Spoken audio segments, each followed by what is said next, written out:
Hey, what's up, everybody? Welcome to Vibing With Sleezy, the podcast. This is episode 21 of season 1. This is the finale.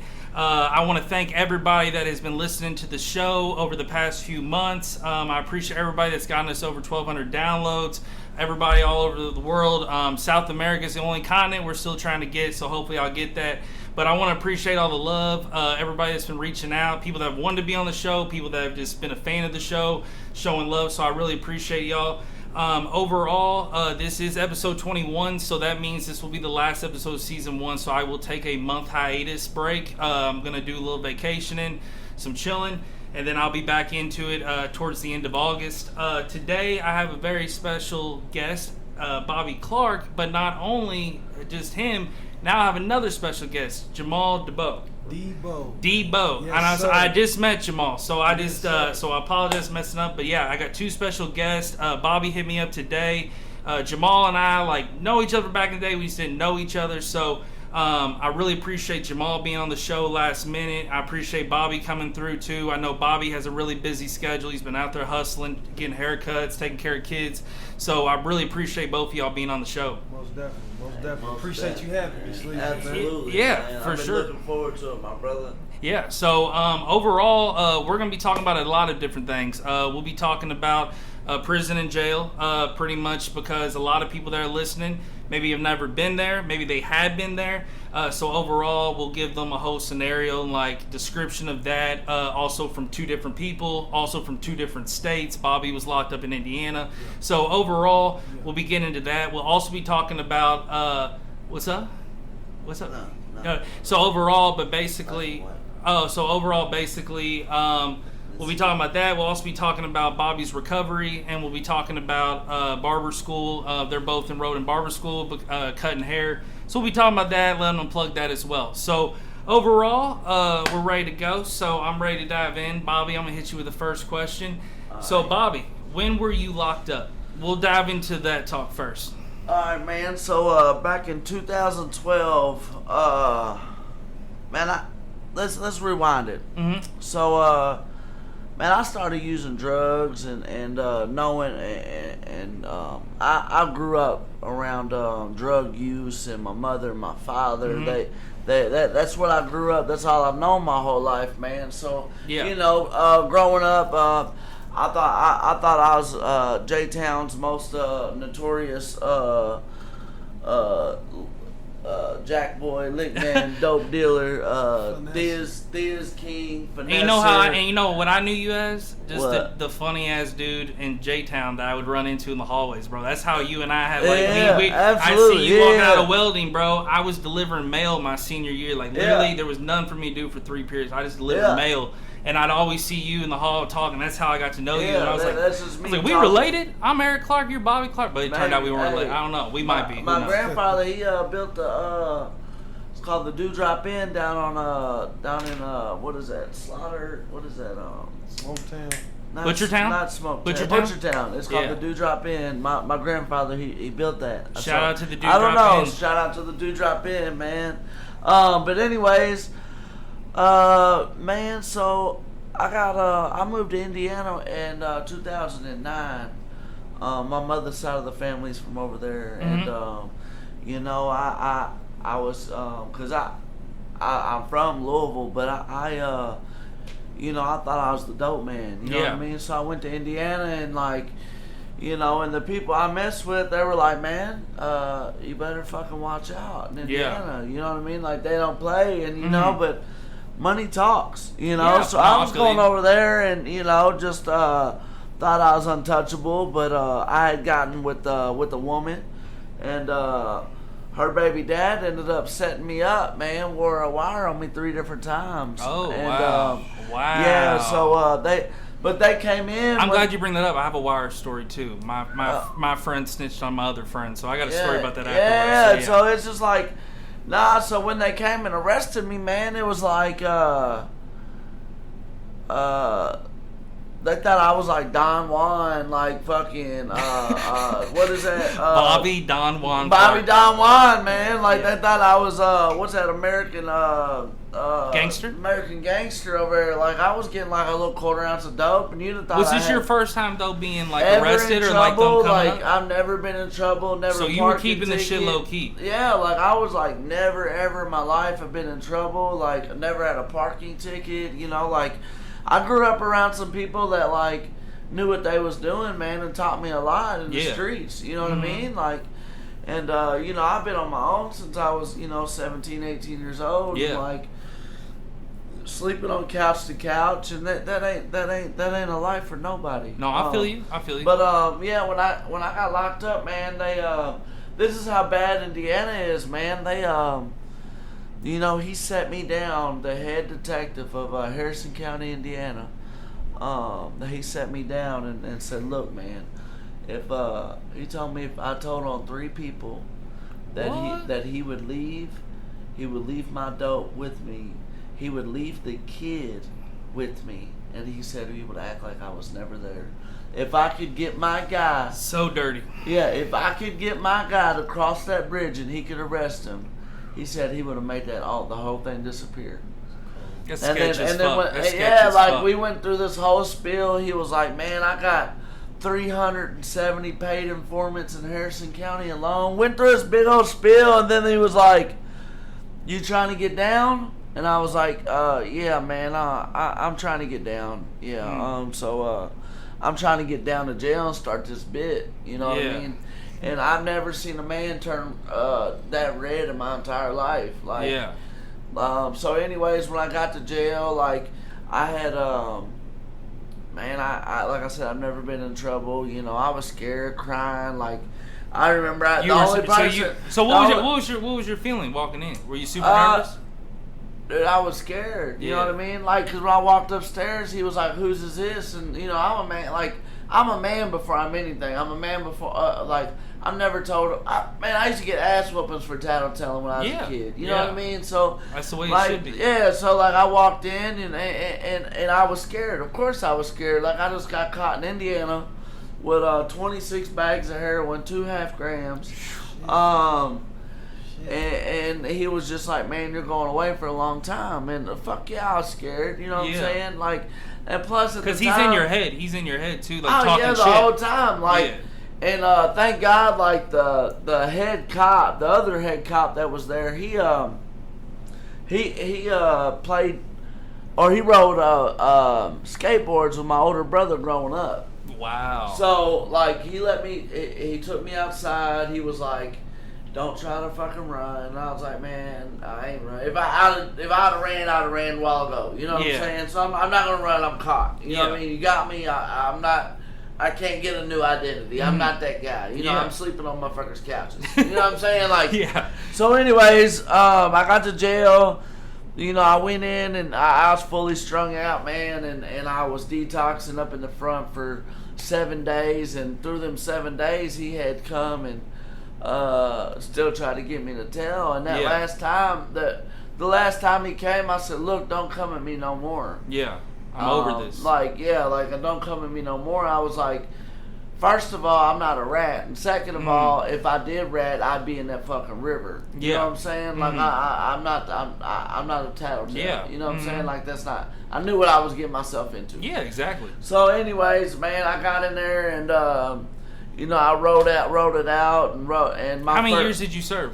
My first offer was 40, suspend 10, 30, do 15 in Indiana. So come down to it, I'd have had to probably do 12 years. Gotcha. Now let's get on. Okay. So I want to ask Jamal. Yeah. So Jamal, you had served time before Bobby shared with me. Yes, sir. Yes, and I so did. what was your experience in like the beginning? Like Bobby was saying, like were they trying to get you to do some bullshit, or were they getting you, or do you feel like a weird way going in? I mean, what was your feelings? Was it different? My situation was just a little different.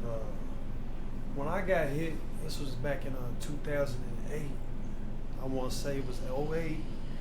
I didn't get set up, but it was kind of like one of those things where my neighbor was hot. Yeah. You know what I'm saying? Mm-hmm. And there was a group of detectives that was watching him. Gotcha. But we was in an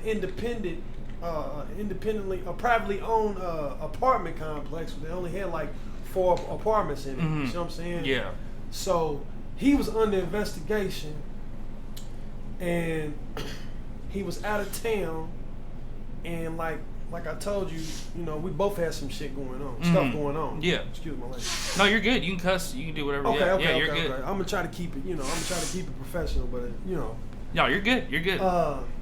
So like I said, we both had stuff going on, and he went out of town, and I had just so happened, you know, the way I was getting, what I was getting was coming through the mail. You know what I'm saying? Yeah. So I guess the detectives just had this hunch, man, that you know, this FedEx package, you know, looks suspicious. Yeah, yeah. That kind of. My goofy ass, at the time I was 17. I just turned 18.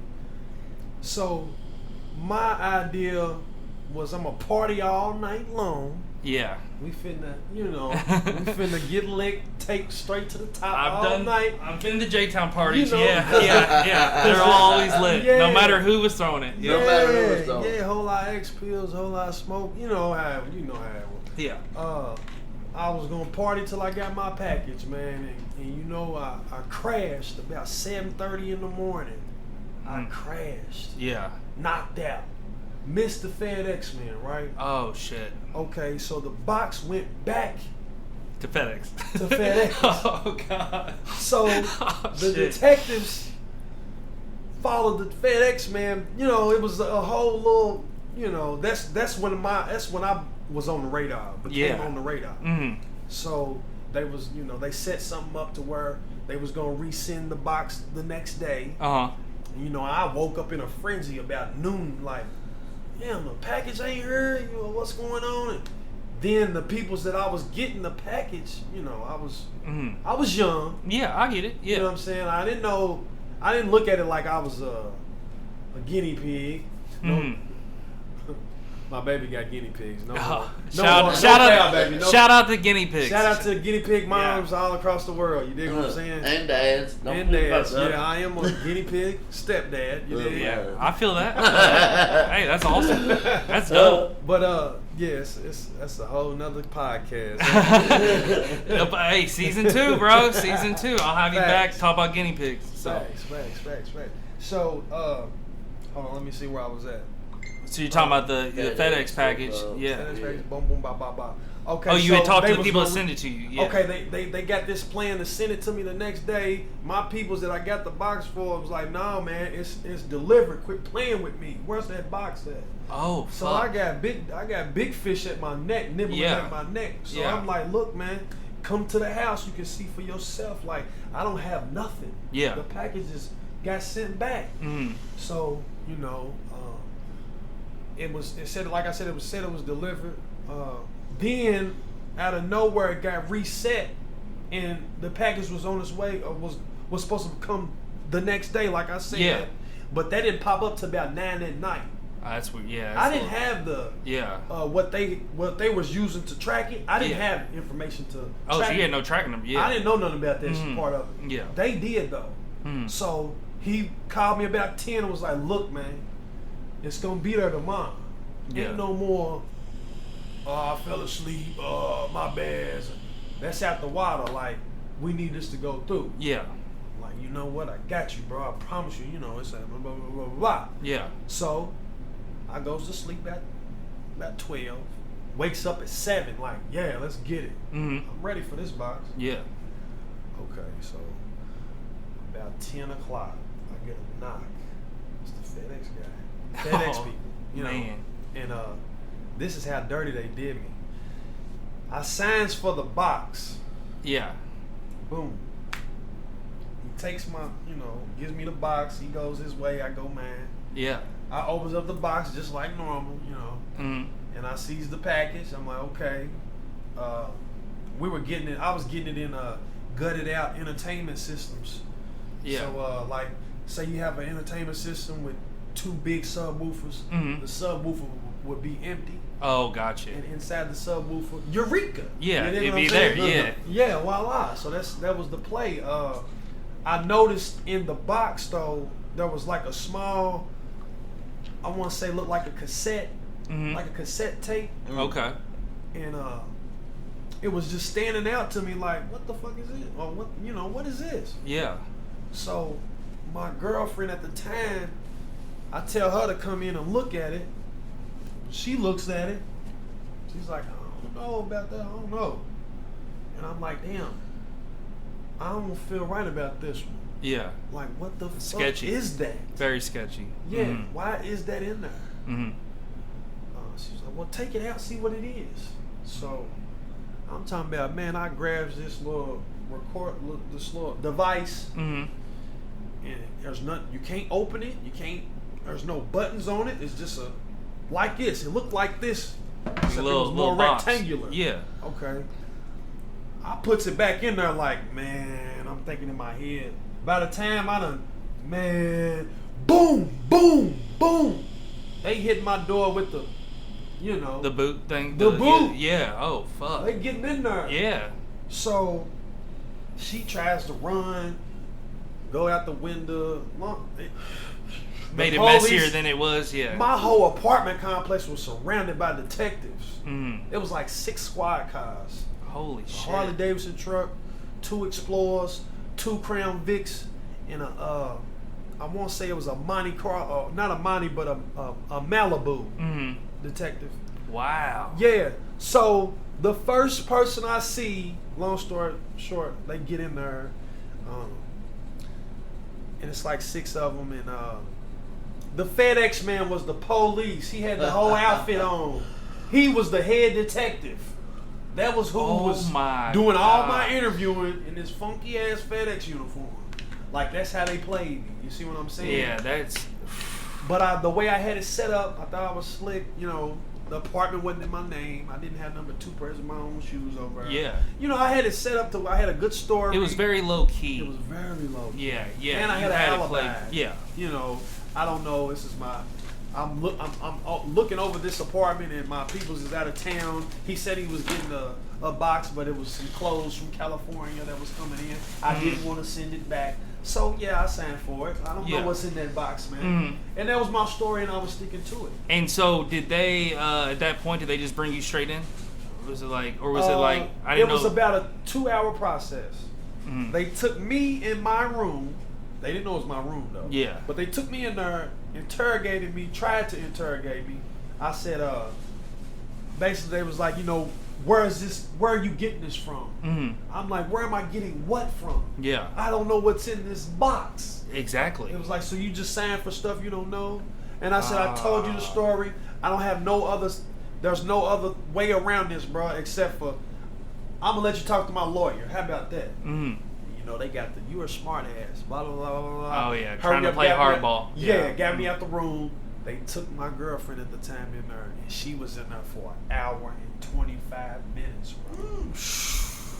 I'm talking about the longest hour and 25 minutes of my life. Yeah, because you're just wondering what she's talking. I know she's she has to be telling. Yeah. Why are you in there this long? Yeah. Mine was real quick, fast, in a hurry. I ain't got no rap for you. Because if you lawyered up, it's done. That's it. Yeah. You stick to your guns. You stick to your word. Possession's 9/10 of the law, my man. So, long story short, bro, I didn't want to believe that she told on me. You know what I'm saying? Because, I was. At the time, you don't think someone's gonna fuck you over. Yeah. Yes, bro. I've been there, bro. Like, I know. Don't tell on me. This is my rider. Man, she was in there singing like Whitney Houston. And I'm like talking about didn't miss a note. Yeah. To where, I fought that case for about 1.5 years, and when I got to that last court date, my lawyer was he was like, we're not taking this to trial no more. I'm like, why? That was the whole plot. Yeah. Take it to trial, beat it, dismiss. Get rid of it. Get rid of this. Yeah. He was like, come to my office Saturday morning and I'll explain. Lawyers don't do things on the weekends. Yeah, that's you know what I'm saying? Something's up. If it comes, you say come on a Saturday with your parents. Because they make their own schedule. They make their own schedule. They like us. They like barbers. They make their own schedule. So, he basically, long story short, he called me in the office, played the interview tape. My girlfriend was crying and he sells weed. Blah, blah, blah. Gosh. I didn't know how much it was or how much he sells, but I know he sells small amounts of blah blah blah blah. Incriminated me. Yeah. You see what I'm saying? Yeah. And she really incriminated herself too. But me being because she was aware. She knew what was going on. Yeah. Bitch, you was eating all the steaks and getting all the Jordans and all the shrimp. Speaking of she was getting everything that I was getting. I want to shout out to Jamal's mom for making that steak. I just took another bite of it. Ain't that something? Yeah, it's good. So shout out to Mama Dudes. Yeah, Miss Tawana. It was very good steak. It was good steak. It was good steak. Sorry to interrupt. So to continue Okay. Jamal. Okay. Now that we know the steak was good. So basically, where was I at? You were at the lawyer's office, and he had played your girl's recording. Okay, yeah, we got there, and I took the case. Yeah. I cut my ties with her, and I got probated. I had a 6 year. I took 6 years. I got probated, and at being 18 years old on probation. Yeah. It can be tough. The type of 18-year-old I was. It can be tough. Well, it's tough for anybody really where we came from, J-Town, bro. I mean, people act like J-Town just so. To tell you, yeah, it was. It's not, milk. It's not I literally had a J-Town episode like 3 episodes ago. I had 2 dudes I played ball with on here, and I swear to you, we were talking. It made me a man. J-Town made me a man. No matter if you were good, bad, nothing. It taught you how to be around everybody, be cool with people. It made you not biased. It made you not racist. It literally made you a lover of just like, hey, if I get through this shit, like there's, it's all right. You found out what good energy was and what negative energy was in J-Town. Yes. You learned how to decipher who's positive and who's negative just by their face tone, their aura. And even if people were doing bad shit, they were still positive people doing bad shit. It wasn't. It was just like people were like, "Hey, I gotta get a quick buck. I gotta get a quick dollar. Hey, I want to party." That's all we were thinking of. I mean, shit, my senior year, partying every Friday night. Yeah. It's like, I mean, we're fucking hustling some older dude to get me and my boys Bud Ice, and I'm like, and then here's the deal though. Here's the deal though. At 31, I'm cracking up because I'm like, what the fuck was I doing drinking Bud Ice? Like, I could have got the dumb fuck to buy me Bud Light. Like shit. Like I'm drinking nothing but Bud Ice. Bud Ice is fire. It's straight. It's not. It was straight then, but I'm just saying. We could have got something else. We all had this money thrown. Why are we buying Bud Ice? Point blank period. That's how I know I'm alcoholic because I drink to get drunk. Like some people can drink and like drink a beer and shit. Nah, when I drink, I'm drinking to get drunk. You're drinking the high alcohol percent to grab. There ain't none of that. Well, like hanging out. Nah. Yeah. So before we get into which I appreciate you sharing that, and before we get into the details of once you entered and everything like that, I'll share a little story. I actually had a friend in college who. He literally was a huge weed dealer in our college, like dealt weed, was always around weed, everything. Well, then, out of nowhere, he started hanging out with this one dude who was really close with us as well, and we're all cool. We're all kicking it, hanging out. So literally, for 4 years in college, I went this little group. We called ourselves the Yerp Squad. It was like, literally, when we go to parties, we'd be like, Yerp. So people would know who, so we literally, it was like this group. We were all from all over the country. And out of nowhere, we all moved. Like, once I graduated, I started DJing for a couple of years, I was like, fuck, I'll come back to Louisville. So once it was done, I remember this dude, Brad, and I'll say his fucking name. He literally called my boy up, and I won't say my boy's name, but he called my boy up and literally had them set the whole thing up. Like, Brad was dealing, that dude was dealing. So literally, Brad got caught. Brad ratted. Brad said, I'll wear a wire on anybody. Literally got 3 of my friends caught, but one of my friends got some serious shit. He's actually still dealing probation now because he was dealing other stuff. Yeah, I'm talking, this happened around 2014. So it was really fucking rough. And to be honest with you, I literally cut ties with Brad. We all did. And at that point, I started just hearing all these crazy stories. Like, once I started, like, seeing my college friends, like, you hear what he did? And the more I heard, and the more it just kept getting worse, and the more of him denying it when it was public record. Like, I could read it in the court file. And I literally said, bro, I pulled it up on the PDF.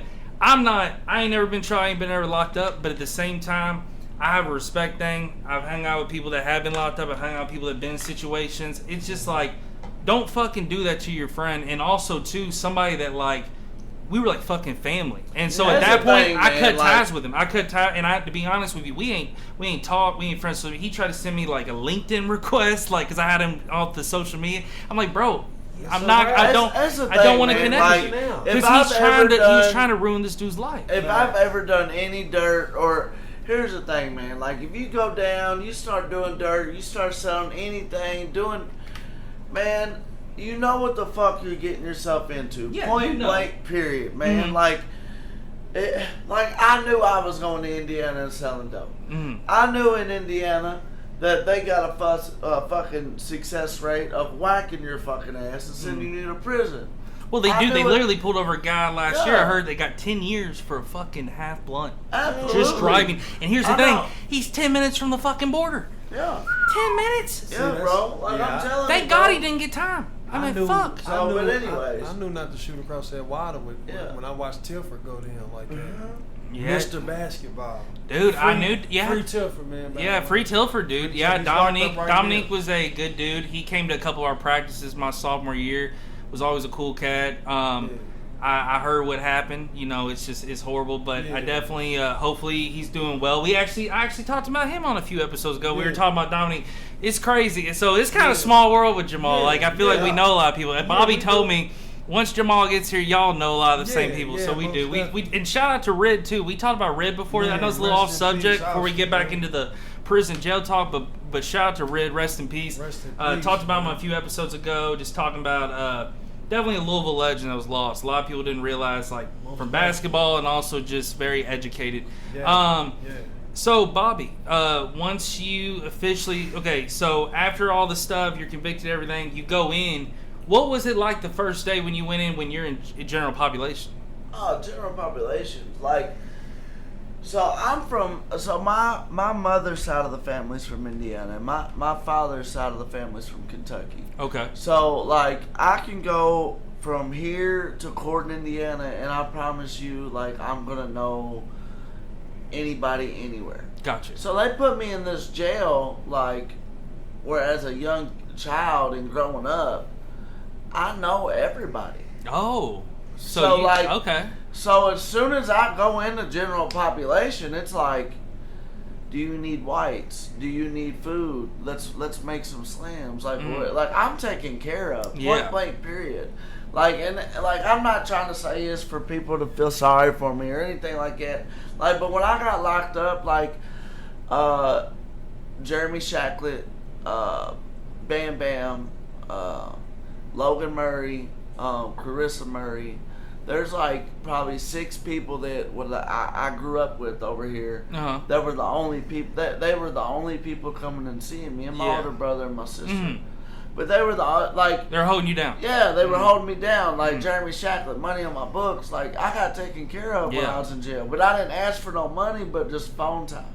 You know what I'm saying? But when I was in jail, like, I played cards to eat. You know what I'm saying? Like, I played cards to eat. Like, that's how I ate. If I did not know how to play cards, I would fucking starve. You know what I'm saying? Like, that's just what I did. But anyways, like, population in Indiana and Harrison County Jail, like, they feed you good. Like I knew I was going to prison.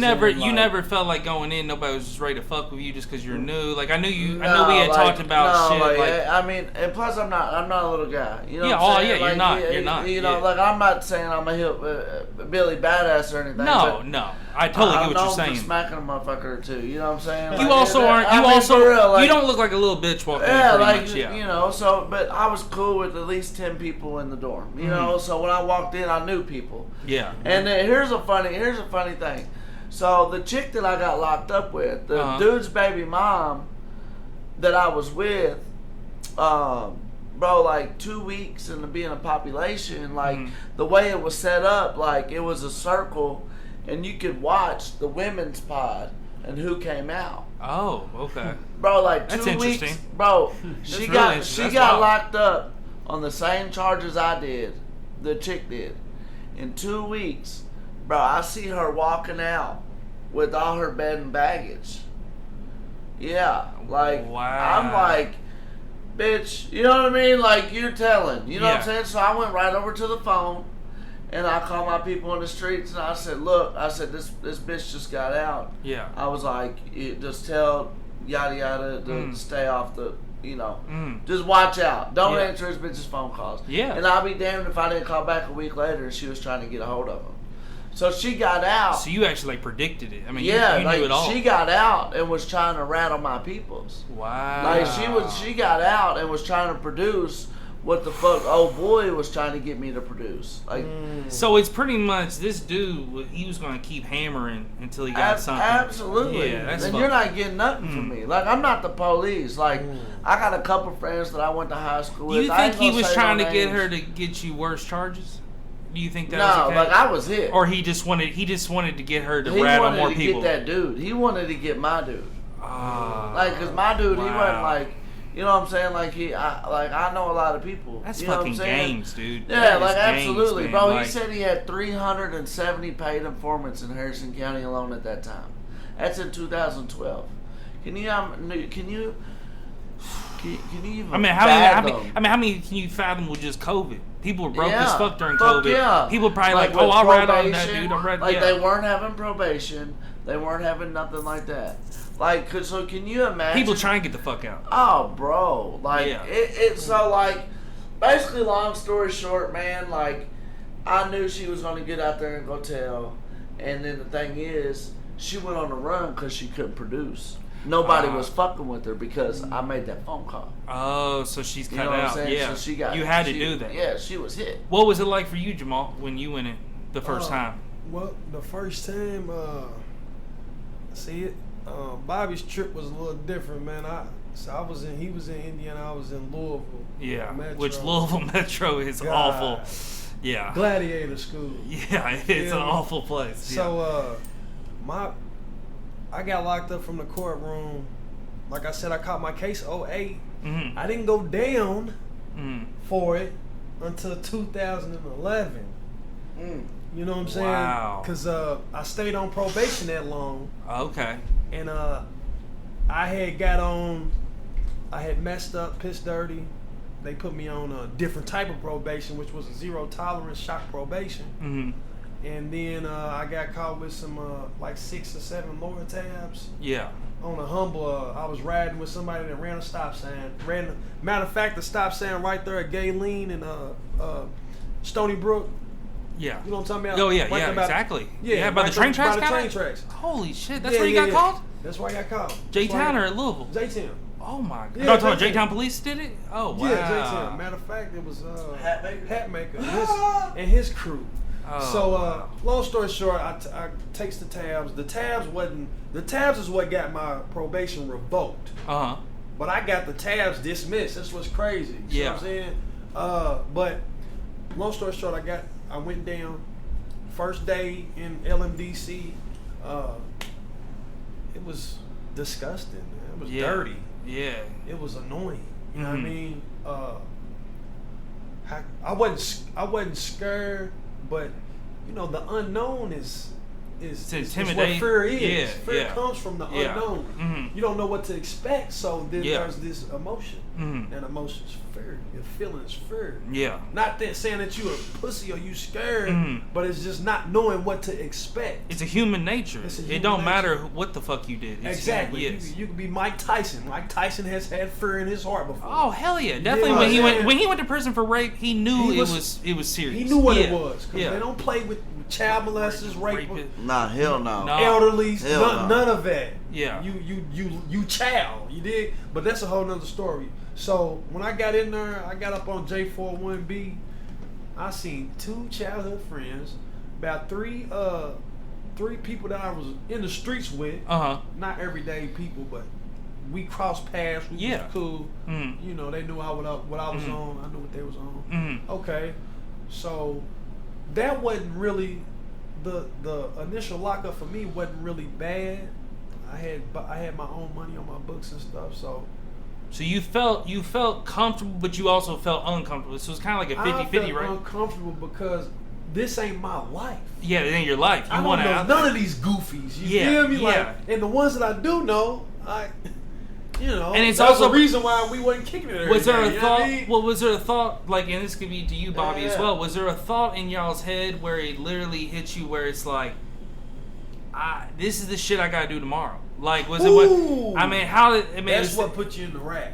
That's okay. Yeah. Because you know you can't just leave when you want to. You know you can't just walk to the. That's got to be the biggest fucking adjustment. What you want to eat. You know what I mean? That's that little shit that starts to settle in. I'll get to that. I'll get to that's that the hard part. That's the most worst part of it. Fuck the yard and the big guys running around, fucking ass.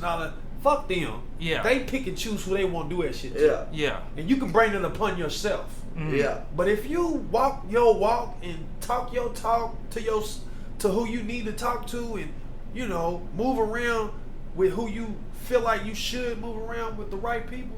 Yeah. People don't bother you in prison, bro. Yeah. Mm-hmm. Motherfuckers just trying to get that time over with. Yeah, they want to get out. They're trying to get home. Most of them are. Yeah. Mm-hmm. Now you got your goofies that's gonna be there for a while. Mm-hmm. Those are the ones that you gotta. That's who you play the chess game with. You dig? The mind game with. Gotcha. You know what I'm saying? Mm-hmm. That's who's reading you and watching you. Is them long timers. You feel me? Because Mm-hmm. those are the ones. That's whose yard it is. Mm-hmm. That's these people's home. Yeah. A man told me one time. You know what I'm saying? So they feel. told me one time when I was in county jail. His name was Angus Hubert, and I never forget what he said. And I really didn't comprehend what he said until I got to prison. He said, "Mind your own, live long," and he said it to me 2 times. Mind your own, you live long. Yeah. Mind your own motherfucking business. Let me ask you this: is there anybody? So you're talking about how you saw some old friends and you knew people. Is there anybody in prison? I'm not talking about the fucking weirdos, the child predator, all those people. I'm talking about like a regular dude with drug that just don't know anybody, just keep to themselves. And then that person that keeps himself, he stays to himself the whole time, and nobody fucks with him. Yeah. Like he might come out, the old heads, or might come out and play chess. Yeah. They have people that come out and play cards every day. Mm-hmm. And then they go back to their cell. They got people like it's very segregated. Mm-hmm. You know what I'm saying? It's not not what you see in the movies or Indiana's. I don't know about Kentucky, but I mean, you got your gangs, you got your prison gangs, you got your Aryans, you got your Saxonites. Did you get asked if you were banging when you went in? No, I wasn't banging when I went in, but I did start banging while I was in. But we'll get to that later. Yeah, no, for sure. But anyways, it was you know, you got your different cliques, the dirty white boys, your this, that, and the other. But anyways, so it's just like it's who you surround yourself with. Yeah, you know what I'm saying? like, but I met a old black dude and an old white dude.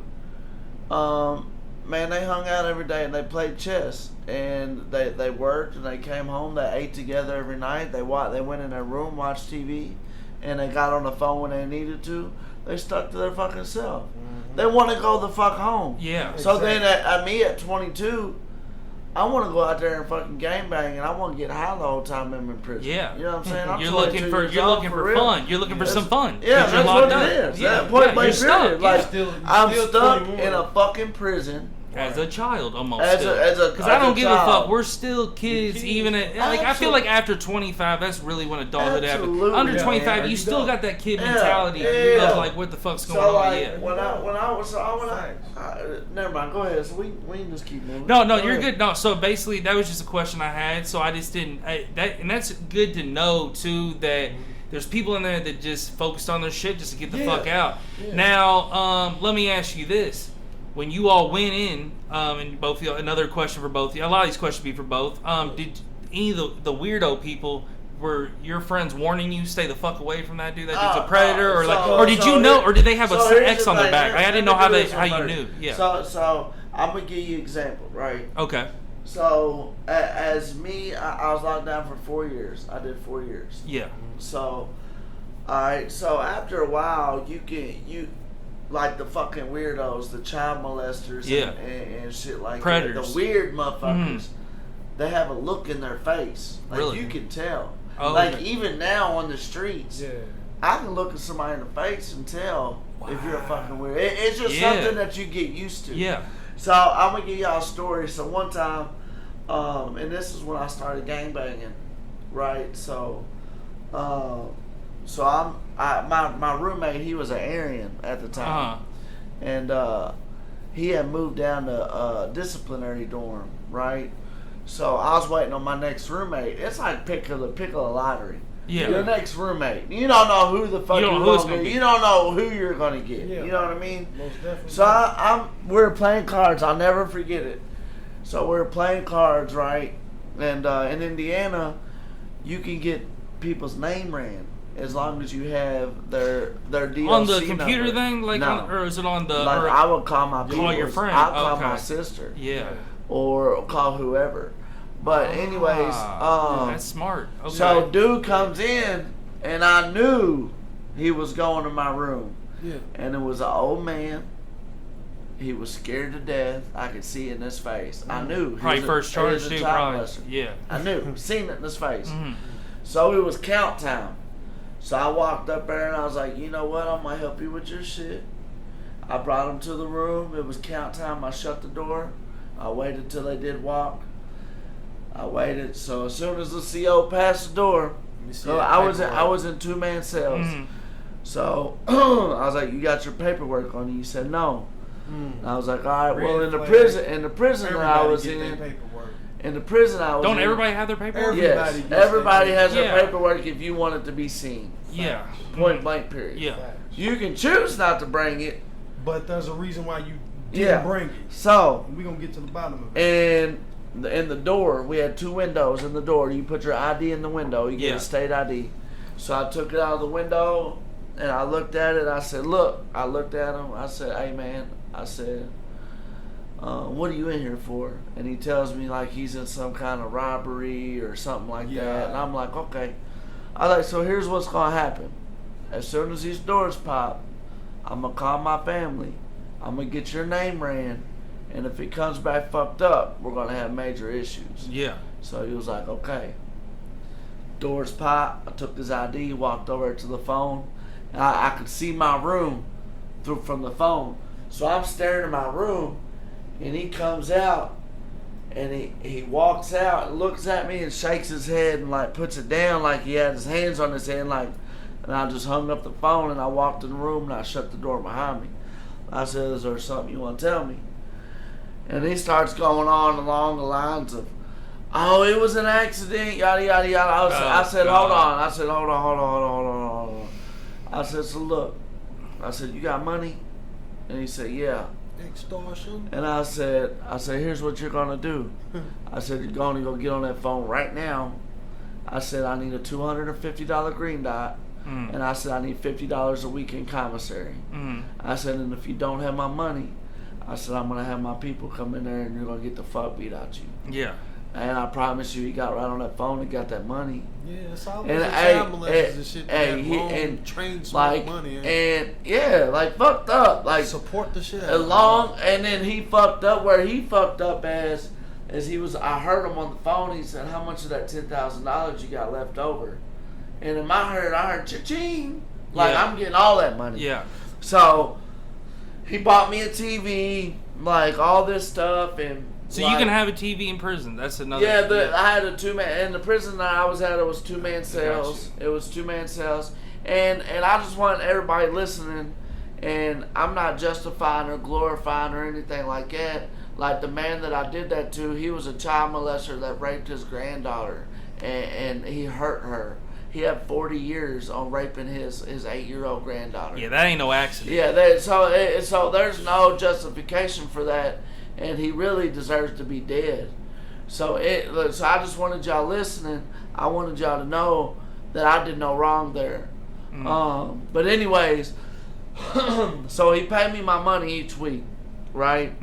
And I treated him bad, like I treated him real bad. Like I played poker every single day off of his money. Yeah. Like I would lose it all on purpose. He didn't get to watch his own TV in his room.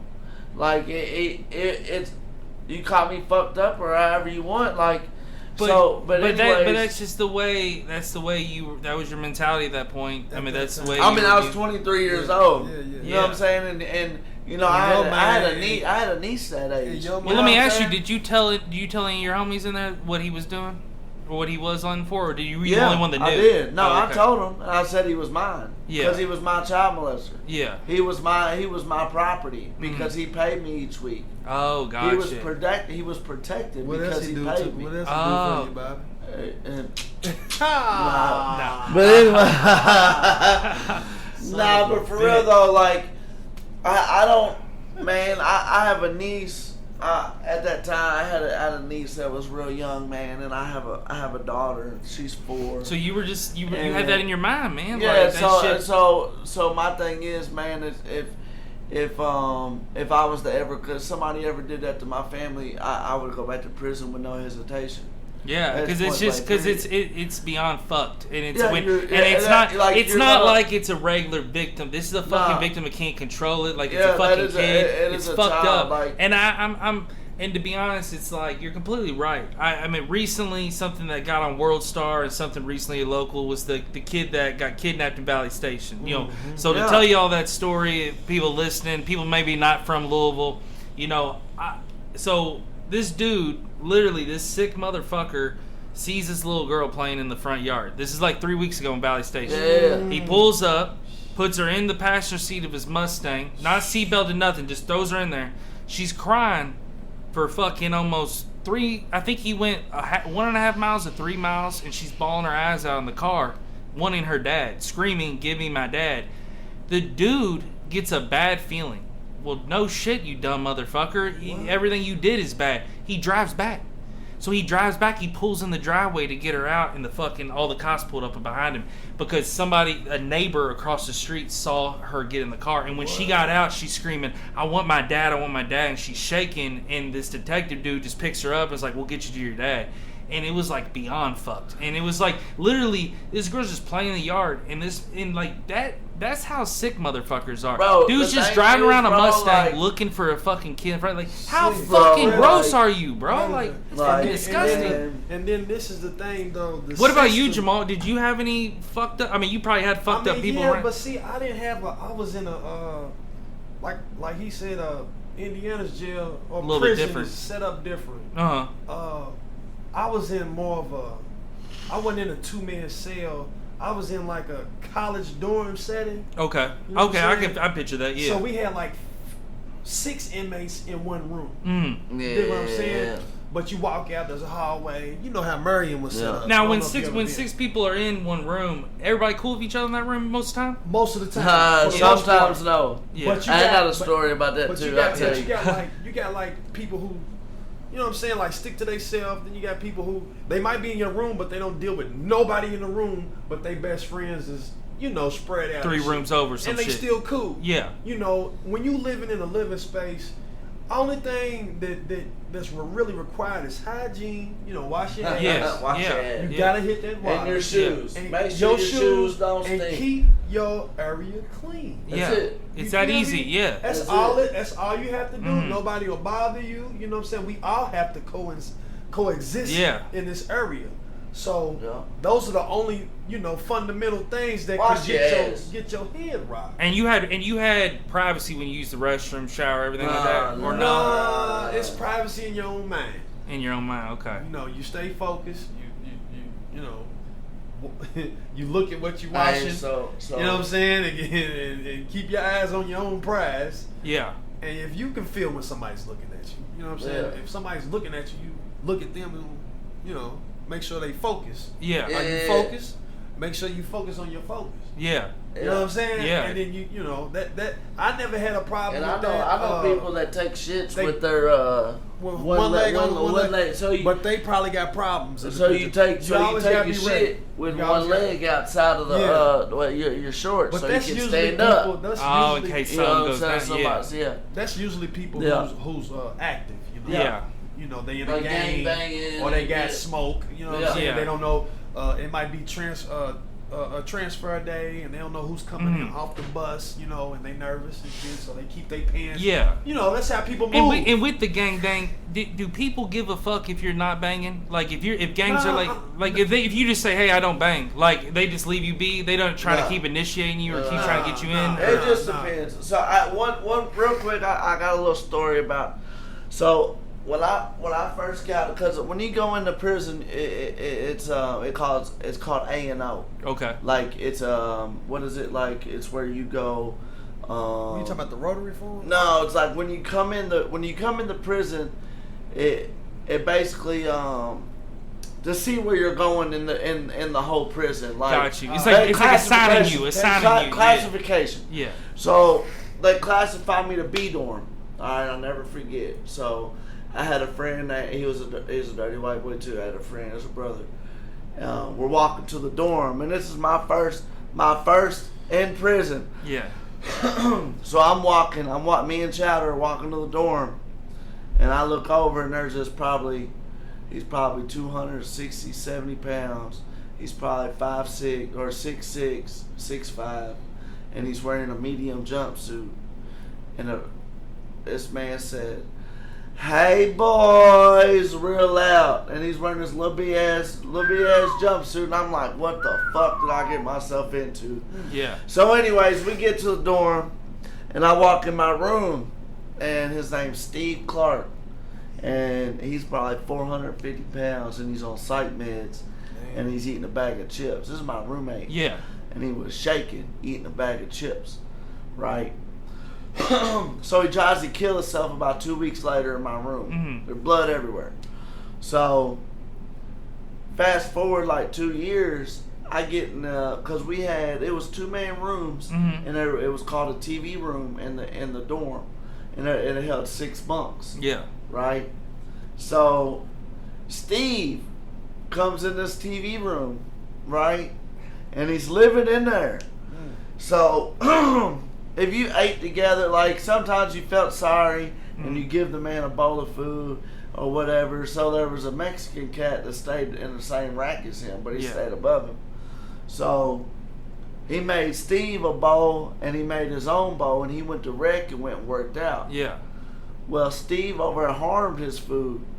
Well, dude came back, and Steve had popped dude's food open and ate a bunch out and made it flat again. So it was like this much out of the bowl, and it was plumb full when dude went direct. Bro, dude came in there and beat his ass, bro, over eating his food, man. It was just, I don't know why, but it was just a funny story, bro. Yeah. Like, dude ended up whooping his ass. Like, I don't. So it's pretty much, it's just like, keep to yourself, keep your own shit, keep hydrated. It's just like live fucking normal. Respect. The energy you give out is the energy you're going to receive. Yeah. You don't walk around looking tough, acting tough all day, 24/7. Somebody's gonna try you. They gonna see how tough you are. Yeah, somebody's gonna try you. Now, how would they take somebody like walking in just like, hey, what's good? How's everybody doing? What's up? Like, you're straight. It's positive. Some people might be like, well, he's goofy. Yeah, something's wrong with him. But then, you know, yeah, it's not. You're not gonna attract the sharks. Yeah. Yeah. They might look at you like, yeah, he's easy, but he's not a challenge.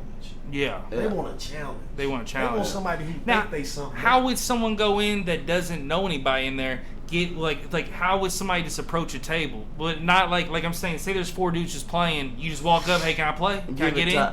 Yeah. I mean, sometimes. And with time, you know, like I said, when you live in people probably ask you what you in for, come up to you, like they're curious. They're curious. Like you know, you'll be with your people who you kick it with, and the new guy be over there sitting by himself and shit. Y'all might be like, yo, what's up, little man? Come over here, bro. Come on, let us fuck with us. You know what I'm saying? Yeah, just to see what they're on. Yeah, you got some money, and then at that point, you know, you try to play poker. Yeah, most definitely. Yeah, you try to play some poker. See what your poker game like. Yeah, he's a donor. But yeah, man, like. So here's the thing, man. Like prison wasn't bad. Like I did 11 months in county jail before I went to prison. Yeah. And I would have much rather did my time in prison than the jail. Than the jail, because jail is slow time. Now let me ask you this: the COs, they don't give a fuck, do they? Not in prison. Not in prison. It depends on. You always got your guards. You got like your I had a guard come and watch to get this whole tattoo done. Yeah. His name was I forget his name. He just sat in there. He just sat in there. Yeah, sat in there and got my tattoo done. And that's a fucking level 7 right up. Yeah, like he just sit there and watch me get my tattoo done. Yeah. He was cool. Yeah. Yeah, that's the high one. Right. But he wasn't a mule. He wouldn't bring nothing in. Yeah. But then we had a mule. He's the CEO type of CEO that he wasn't there to make your time worse. He was just trying to get his paycheck. He was just trying to get his money. Just to get a fucking job. Yeah. Then you got your CEOs who's there because. That's the only power that they got. It's 8 hours. They got nothing to life. It's just like that's the same shit you see. When they clock out, they heads down like, oh, I'm gonna go home to my wife. You deal with that, and that's the thing about it. You deal with those motherfuckers in all walks of life. Bro. There's always some motherfucker who wants to be power hungry and they can't control. It don't have to be prison jail. It could be literally any. Even that's how fucking that's literally playing sports in Louisville, Kentucky. Coaches are so fucking political. I'm not talking about politics. I'm talking about political. They have their favorites. It's different things like that, and it gets to a point where it almost sabotages the sport. It ruins it. And that's the same thing with a lot of industries. I mean, that's the same shit at Budweiser. When you walk into Budweiser, it's almost like going into fucking prison. When you walk in there, you don't know anybody. They're hard as fucking. You got fucking 40 things to do this day, and you gotta work your dick off to get to that level. It ain't close to anything like prison. But I'm saying you still though feel like you walking in, you're blind, you don't know anybody. You're like, fuck, what I gotta do? And you got 8. And I found out I got this one boss that has 8 dudes working under him. They're all his homies from college. They've all been there for 30 years. So if he mouths off or says something, it ain't gonna go. So I literally, crazy thing, like 2 years in, I kept feeling like I was being singled out, like because I wasn't part of the clique. I had an audio production degree. Everybody else had a business degree. So they're trying to promote these business. I finally walked in the big boss, and I was at the point where I did not give a fuck. I literally said, "You can suck my fat cock or promote me." I got suspended for 2 weeks. I thought I was done. I'm literally my family's like, "What the fuck did you do? You got a good job? Like, what are you doing?" And I'm been on my own since I was 18. So I'm like literally back in Louisville for 2 years. I'm living with my buddy. I'm like, man, I just did some crazy shit. And then literally, it's crazy. 2 weeks goes by. He puts me on the fucking hardest team. Like, but he promotes me. That dude falls in love with me. And it's this dude, everybody hates him. They're like, I'm not going to say his name, but everybody that comes, he's still there. They couldn't stand him. He's so strict, everything. I don't know what I did. I just won him over. I told him, I'm tired of people fucking with, like, fucking picking over me, and then out of nowhere, I'm the downtown rep for 3 years, best fucking 3 years there. So you can tell when people exactly right in any industry are there for just themselves, their view, and it's kind of fucked up. And not to get off the prison, but it's fucked up in general that there's people out there that want to sabotage your life, or want to. It's sick and twisted. It's like and there's people out there like that in all walks of life, and I love at this age, I have none of those people around me. Like I don't, and if they're in my life, I'm mouthing up, I'm saying something, or they're gone. Like I'm not gonna have them around. And to be honest with you, you pretty much hit a point in age where you got to make a decision. Am I gonna have, like you said, goofies and like people that you can't trust around, or are you gonna have people that you can trust? Right. I'm the type of person where I've never judged anyone or like or been like, hey, that's a fucked up shit. I literally have people from all walks of life on the show. Like I don't care. Like you are here now. This isn't about your past or judging on that. So the whole thing about it is it's so shocking. You hear all these things like in prison and jail of just people just like talking about CEOs just fucking with you to fuck with you. And it's just and like I literally watch a show. Shout out to 1090 Jake. You rocking with me, I'm rocking with you, whatever he says. But 1090 Jake's this YouTuber. I follow him a lot. He literally picks cases. He's been in prison for like 9 years in Florida. Yeah. He talks about all his stories, but he picks different cases that are in pop culture, like if a family had a mass shooting or whatever, and he follows it all the way up to the charges, and he literally gives you the rundown of how that person, guy or girl, is going to survive in prison, just from his past, and he keeps it real. He's like, that dude's going to be fucked, or that dude's fine. So he literally did a story on a CO getting fucked up, but here's the thing. He says in the beginning, the CEO had kids, the CEO was married, the CEO had a family and all that stuff, but he was in there fucking with people on purpose, and other CEOs said that's what he would do. That dude killed him. After the dude that killed him, he already served life sentence. He got to a point where he was like, I cannot take it from this guy. I'm already serving life, and so he bought a shank from his co-inmate. And then out of nowhere, stuck it to him. Out of nowhere, he flooded the thing, and he's like, "Hey, he might have been Jefferson or something. Hey, Officer Jefferson or some shit like that." Dude comes up there, and is eating a bag of chips and laughing because of like already laughing, doesn't know, and he's just laughing, and that's when it went down and he killed him. And the thing about it is, I'm not saying the dude deserved to die, but it's like you're gonna get what's coming to you. It's karma. It's karma. Yeah. And the thing about it is, I've been learning about so much with karma here recently with people, just stories I hear and things. It's like, put the good out, or you're gonna get that shit coming. And it's like, and it's also too, it's like, how the fuck do you live with yourself just fucking belittling somebody just because they already got to deal with this shit? Like, you got to be a fucking twisted motherfucker. And so I watched Misery. It's crazy, man. Misery loves company. Yeah, exactly. Misery loves company. It loves, like, miserable people love to see reactions out of people who they think is doing better than them, or looks better than them, talks better than them. Exactly. I've gotten to straight up like, you see what I'm saying? Like, it's the small things that agitate a miserable person. Exactly. Because you're miserable because you ain't focusing on yourself and bettering yourself. You see what I'm saying? Yeah. You're focusing on the next person's flaws. Because you want to fuck with them. You want to mess with them. And so, and that's what I'll compliment both of you too. It's like, you two haven't changed. Like, that's the thing I love too. It's like, you all are the same people in and out. Bro. And like, I've known you since you were 16. I've known of you, and we put right around the same circles. But it's like, none of y'all changed. Y'all still have the positive energy. And that's what really makes me mad, that society, especially U.S. society, had this vision of, you are horrible. Even if you served a month, you're a horrible person. Oh, you're this. We got to quit judging people. Like, this is just a message for all the listeners. I talked about this on my last episode. We were talking about homeless people, and I took care of this homeless dude, and like, I'm at the point where I'm over it. Like, I'm over the judging. Like, you will make so many relationships, so many lifelong friendships, everything, if you just put shit aside and give someone a chance. Like, I'll compliment you, Bobby. You have literally been the greatest transformation, man. Like, it's been huge. I'm very proud of you as a father. I'm very proud of you, barber. Like, I kept it real with you. You asked me, hey, can I cut your hair? I told you, I've been seeing Frankie since I was 18. But the thing about it was, shout out to Tunes. He listens to every episode. Shout out to Frankie.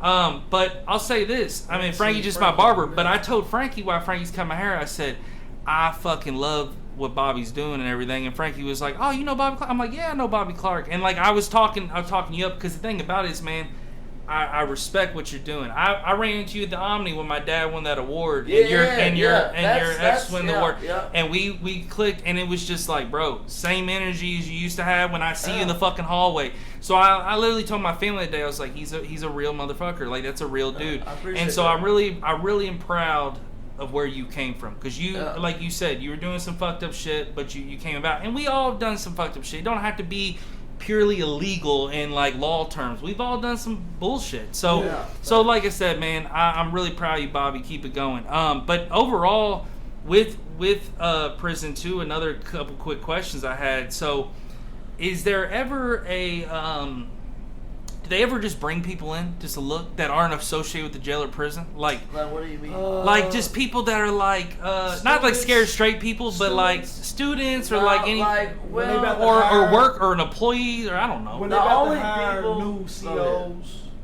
I seen them walk through. You know, people who done put in applications. And I done seen them walk through like college groups before. You know what I'm saying? They act like we zoo animals. You know what I'm saying? Like, they're going to have a walkthrough today. Y'all need to be on your best behavior. Jumpsuits on.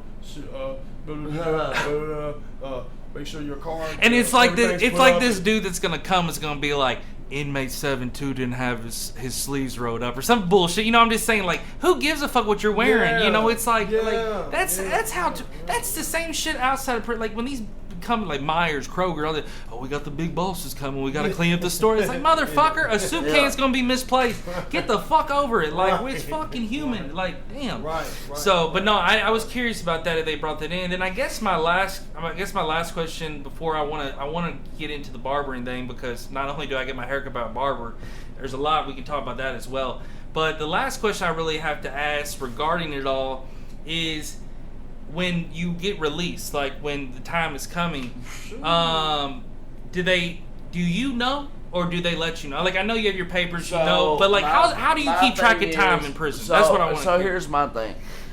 So my out date wasn't for a whole nother year. So I did this this program was called Therapeutic Community, right? Yeah. No, it's like SAP, but it's different. So so I was in this. They got this thing over in Indiana. It's called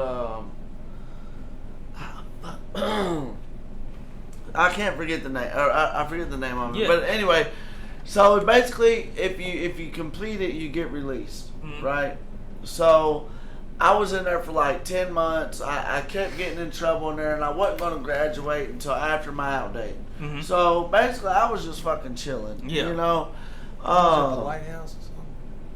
I forget what it's called, man. But anyways, so I kept writing. It's community corrections in Harrison County in Indiana. I kept writing them. I wrote them once a week. Mm-hmm. Once a week. Wrote them. Please, please, please let me out. Get me out this motherfucker. Yeah. So she lets me out 6 months early. Mm-hmm. So it was called Community Transition, CTP. That's what it's called.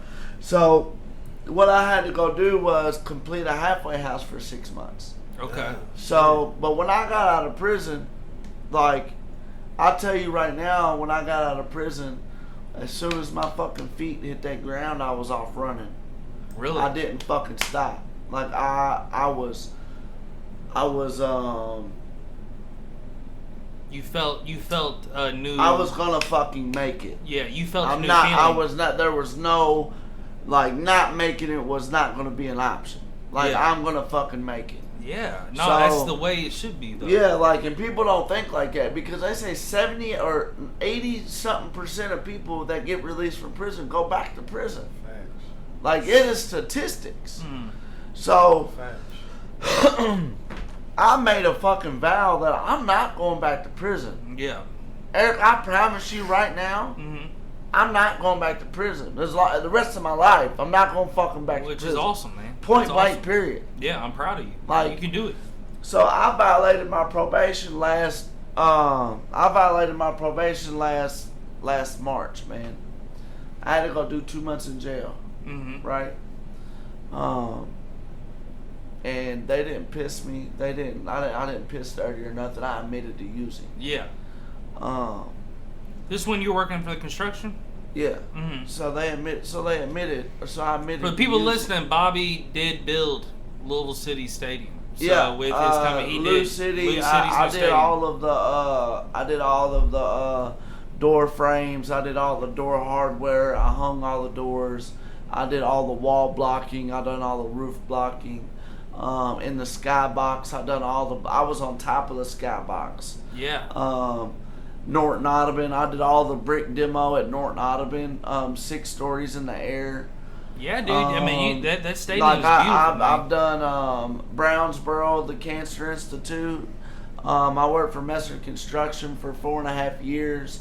And to give y'all a little bit of hope, I never had any construction experience in my entire life. And when I got out of prison in 2017, I started at Messer.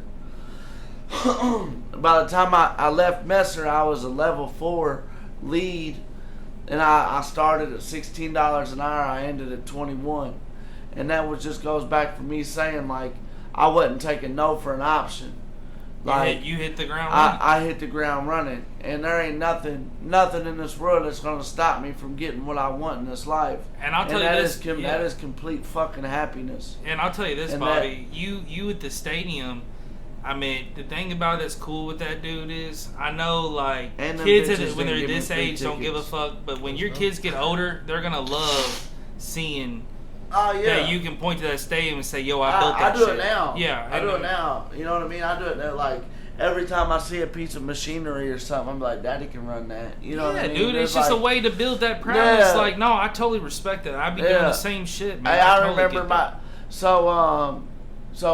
back to this. So last year, I admitted to using to my probation officer, and I got kicked out of the halfway house because I had to go back to the halfway house I was in. Yeah. And I admitted to using, and they kicked me out.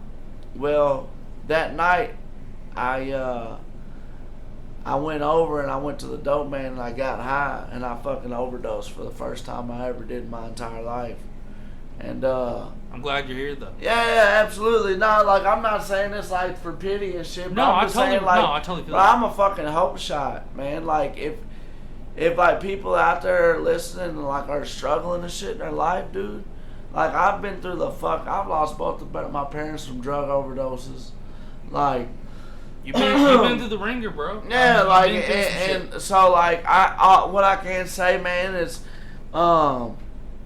man, I had to go do 2 months in jail from last March to May. And I'll tell you right now. Longest time you did in your whole bit. That was the longest time in my entire life. Not because of when I got locked up in 2012, I had nobody. All I had was a brother and sister and a niece. But they had their own shit going on in life. But when I got locked up this time. You had people to worry about. I had a daughter. I had a son. And a baby mom that had depended on me for 4 years, and I was gone, and that broke me down worse than anything, man. And but that probably motivated you at the point of more. That's the most motivation you probably ever felt in your entire life. Yeah, like so. But what I can say, man, is I got out again, and I fucking hit the ground running, and now I'm Oh yeah, we'll get in, and I want to talk about that. So okay. like, get into the barber again because I want to talk to Jamal about it too. So you got into the barber game. Now, why was it? Okay, so last year, I decided that I could have went back to Messer, but in my mind I was like, is it really a good idea for me to get back into something that could lead you back to the addiction? Lead me back to some bullshit. Was it because of the people you work with, or just because of how hard the work was? No, it's just because like it was putting a toll on my body. Like I said, man. You want relief, dude? Yeah, like I was fucking packing bricks. I was fucking packing 2x8s up fucking 2 flights of stairs. Like it just I was hurting my body, man. Yeah. And shout out to Lucky Lucci, Stephen Probus. He's a barber down at 7th Street, or Black Diamonds down off 7th Street. My brother-in-law, he, man, me and him talked, man, and he showed me his bank account. And it was like May of the year, and he had like 20 racks in his bank account. Nice. It was just from that year, and it was from cutting hair. That's awesome. And wow.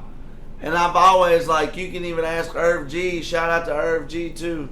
Yeah, shout out to the Migos podcast. Shout out to the Migos pod, man. They support Vibing with Sleezy. So yeah, I like, them. Irv G, man, he was my barber, and, you know, I talked to him about it, and he was like, fucking do it. And then shout out to Steve Wood. He's another barber. And those are all my mentors, guys. And, you know, because I love getting my hair cut. And what I also like to do is I love picking apart their haircuts, the professional barbers. It's a great feeling when you get a haircut. Now, Jamal, what made you want to start cutting? Oh man, I've been cutting since I was 15. Okay. I really don't have no real long story behind me wanting to get my, getting into barber school, besides the fact that it was my back's against the wall, man. Mm-hmm. And I know me best. Yeah.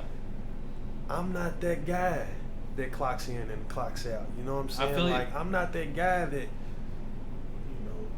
dude, keep on coming by and make sure I'm doing the right thing. Like I'm not. I just.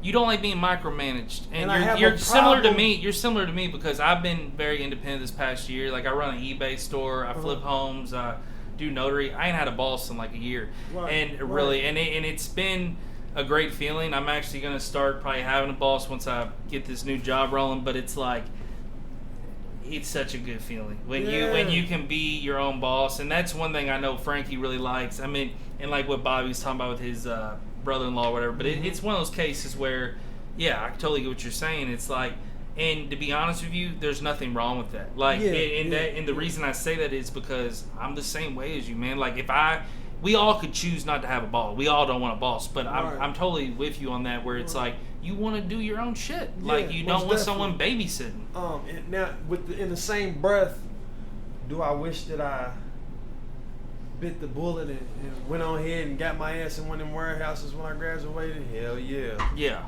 Hell yeah, it's been a long journey being out in these streets, man, surviving in these streets. Yeah, I totally get you. Know what I'm saying? It's been a long journey. I'm a three-time loser. I done been in it. I went from 11 to 14, got out 14, went back the tip of 15. Then I got out the end of 16, went back the beginning of 17, got out the end of 18, and here I am. Yeah.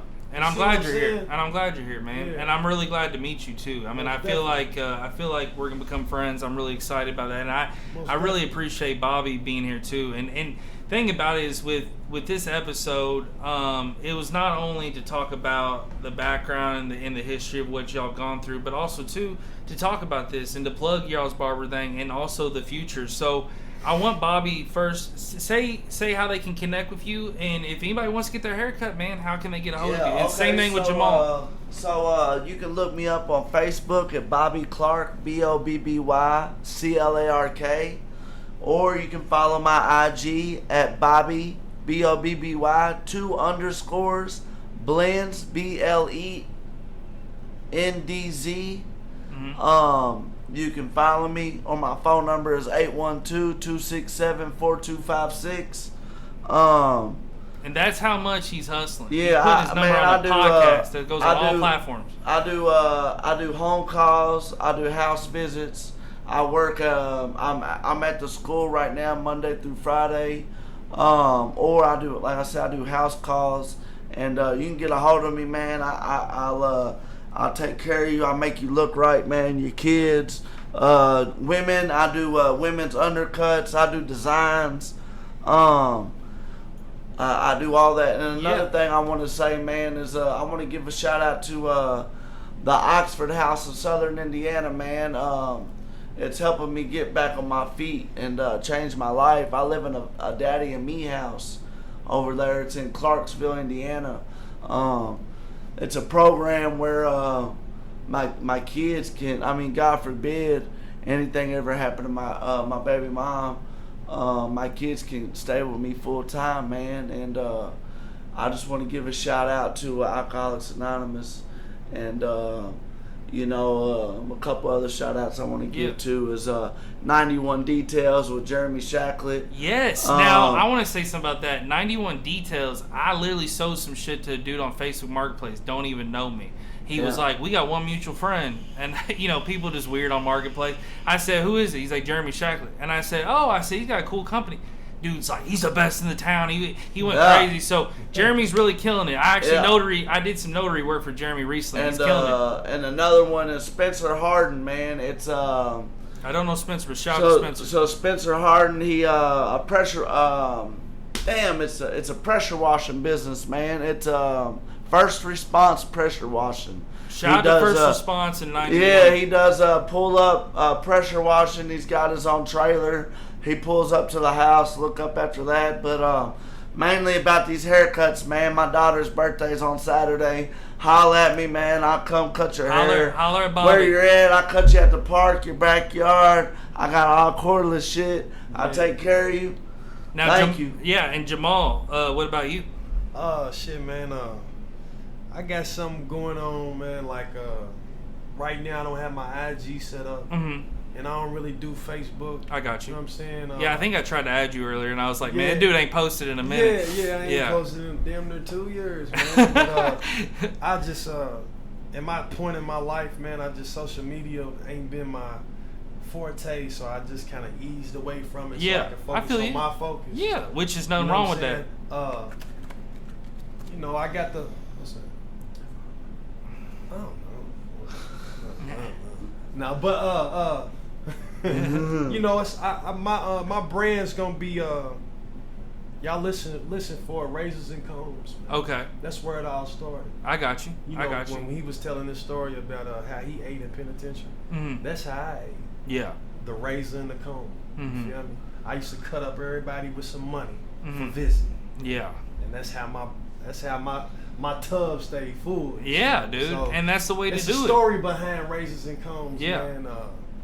You know, the Molly touch instead of Midas. Molly, you know what I'm saying? Yeah. That's what I do, man. I when I cut people's hair, like I usually catch a personal, I'm on a personal level when I cut your hair. So it's like, you know, if you look good, you feel good. You feel, oh yeah, every time. Good. You every move time. right. Yeah. You know what I'm saying? And if I can be a part of it, of making you be the best you, that's where the passion. That's what it's about. The passion comes from. And I think too, guys, people listening, definitely check out both these guys. There's people out there I know to this day, especially my friends, people, strangers, they don't have a barber. I'm very lucky to be blessed with the barber I had.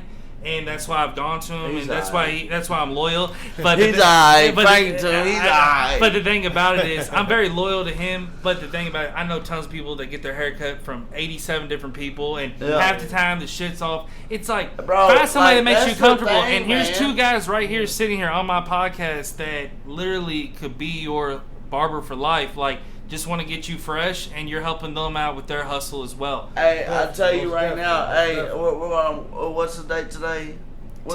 Today is July 11th. This should be dropping July 12th. July 11th, 2021.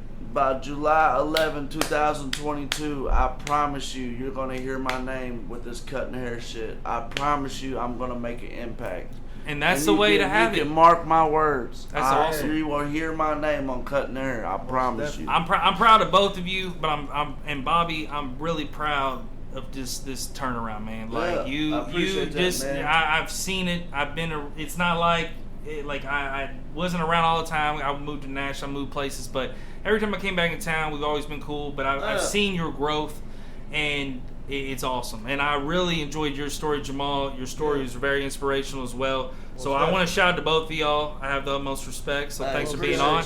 I want to tell everybody thank you again for listening to my show. This is episode 21. I kind of have a similar thing, not like that, but back in March, I kind of hit a point where I was like, what the fuck am I doing? Like, I'm hustling, I'm doing the shit on the side. I need to do this podcast. So Vibing with Sleezy, the podcast, started just as an idea, and now it's born into an actual brand, and I really appreciate everybody that's listening, everybody around the world. Over 1,200 downloads. Let's get this to over 1,500 downloads. Yeah. I will be taking a little bit of a break for about a month and a half. I just need some downtime. I've been working my ass off on this shit, booking people, scheduling, hustling, also doing the shit around my own life. So I want to thank everybody that's come through. I want to thank every guest for all 21 episodes. I want to appreciate everybody that's just believed and that has said nothing but positive things. You can email me at vibingwithsleazy@gmail.com. You can find me on Facebook and Instagram, Vibing with Sleazy, the podcast. I'm on all platforms, so this episode, just like all 20 episodes, will be archived, and they'll be on every channel, so Spotify, Apple, Google, wherever you listen to your favorite podcast, that's where Vibing with Sleazy, the podcast is. So I am Eric Clark, a.k.a. Sleazy E. Bobby and Jamal in the house. We're out. Peace.